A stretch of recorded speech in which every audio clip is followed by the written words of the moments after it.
Introduction to the Dilemma, the Surgeon's Hand Scenario.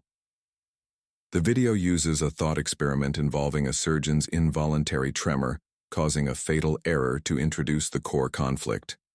This scenario immediately raises questions about choice, responsibility, and whether the error was a willed act or an unavoidable consequence of pre-existing factors.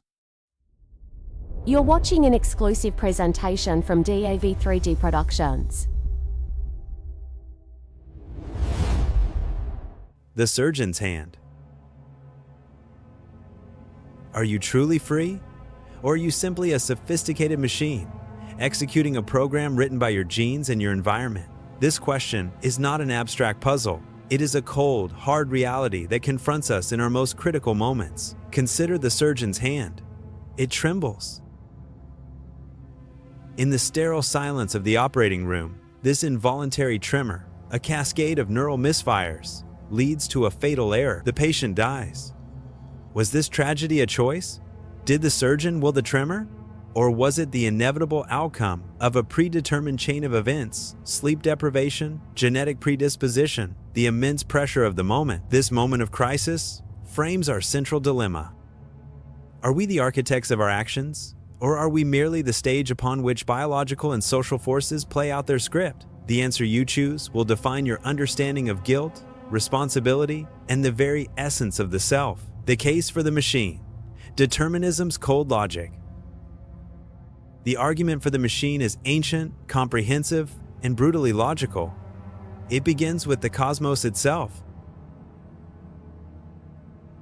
The 17th century philosopher Baruch Spinoza saw the entire universe as a single, perfect, deterministic substance. In this view, you are not an exception to nature's laws. You are an expression of them.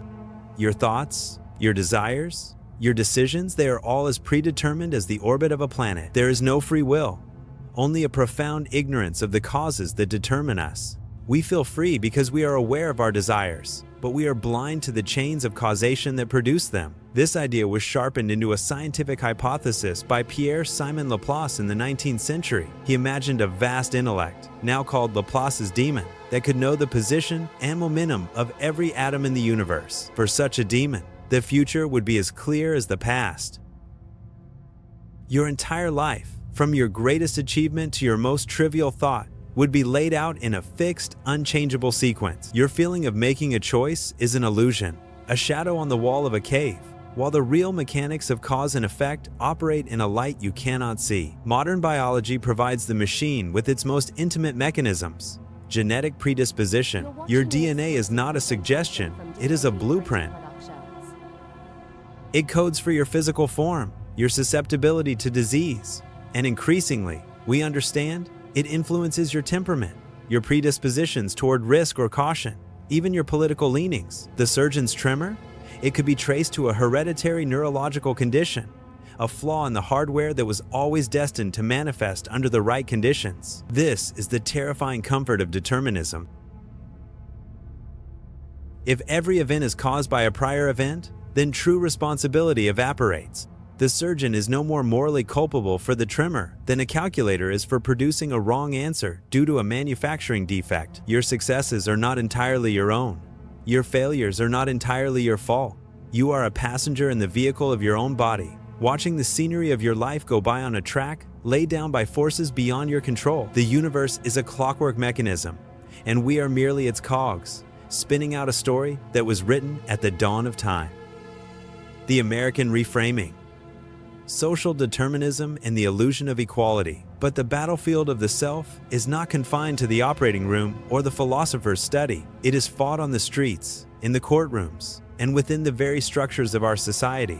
The classic duel between cosmic determinism and existential freedom ignored a crucial third force: the prison of social circumstance. This is where the voices of Black American philosophers enter the arena, not to take a side, but to reveal that the game itself is rigged. Consider Angela Davis's analysis of the prison industrial complex. She demonstrates how systems of incarceration are not merely responses to crime, but active engines of social determinism. They are designed to predetermine the life trajectories of entire communities, particularly Black communities. The choice to commit a crime, from this perspective, cannot be separated from the predetermined conditions of poverty, underfunded schools, and systemic neglect. The question shifts from, did they choose to break the law, to what choices were ever truly available to them. The system creates the conditions for failure and then punishes the outcome as if it were a simple matter of individual will. Cornel West brings this analysis to the very concept of the self. He argues that race in America is not a biological fact, but a social constraint, a dogma that fundamentally limits the field of perceived freedom. For a Black person in a racist society, the question, "Are you free?" is not abstract. It is answered daily by the gaze of a police officer, the bias of a hiring manager, the historical weight of oppression. Radical freedom, in this context, can sound like a cruel joke. How can your existence precede your essence when your essence has been predetermined by centuries of prejudice? Your choices are made within a cage, whose bars are made of history and social perception. The philosopher Lewis Gordon pushes this further with his existential phenomenology of the Black experience. He examines the lived reality of being a problem in a world that defines you as such. This is a form of social determinism that operates on consciousness itself. The freedom to define oneself is constantly under assault by a world that has already defined you. The battle for the self becomes a rebellion against what Gordon calls ontological expansiveness, the assumption by the dominant group that their reality is the only reality. Authentic freedom, then, is not just an internal choice, but a constant, exhausting fight against external definitions that seek to determine you from the outside in. Now, return to our surgeon. His story is incomplete without this social dimension. His choice to become a surgeon was not made in a vacuum.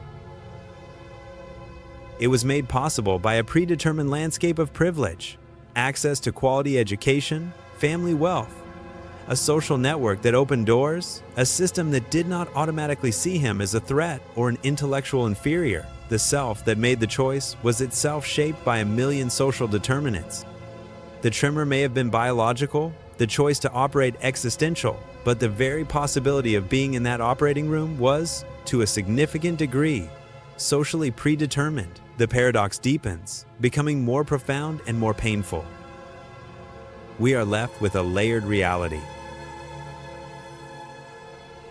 There is the internal, existential freedom to say yes or no.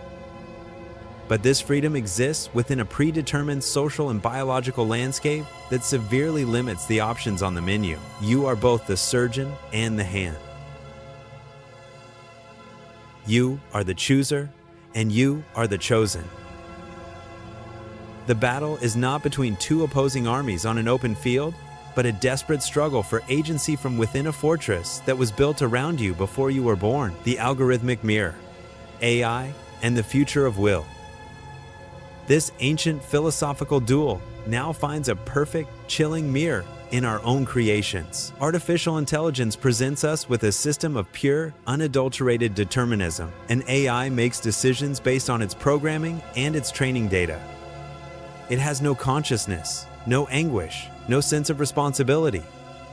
It is Laplace's demon in a silicon shell.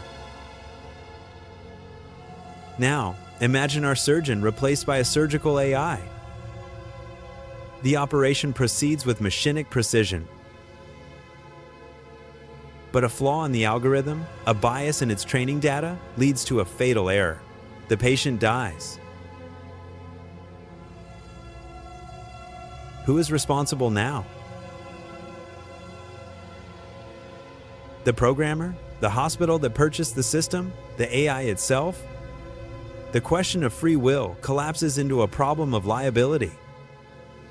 We have externalized our dilemma, building a deterministic decision maker that holds up a cold, clear mirror to our own. It forces us to ask, if we cannot attribute free will to a machine that perfectly mimics complex choice, on what grounds do we so confidently attribute it to ourselves? Our creations reflect our deepest philosophical anxieties back at us.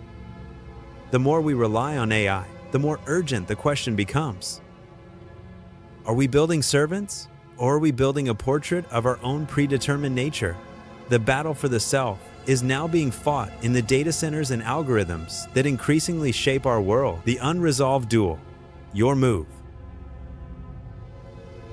The chessboard remains. The pieces are in place. The cold logic of the machine, the anguished cry of existential freedom, the sobering reality of social constraint, and the silent judgment of our algorithmic mirror. There is no final answer in this video. The duel is unresolved because it is the defining duel of a conscious life. The question is not which side is right. The question is, what will you do with the question itself? Are you the surgeon, or are you the hand? The battle for the self is the only constant. Your move. You're watching an exclusive presentation from DAV3D Productions.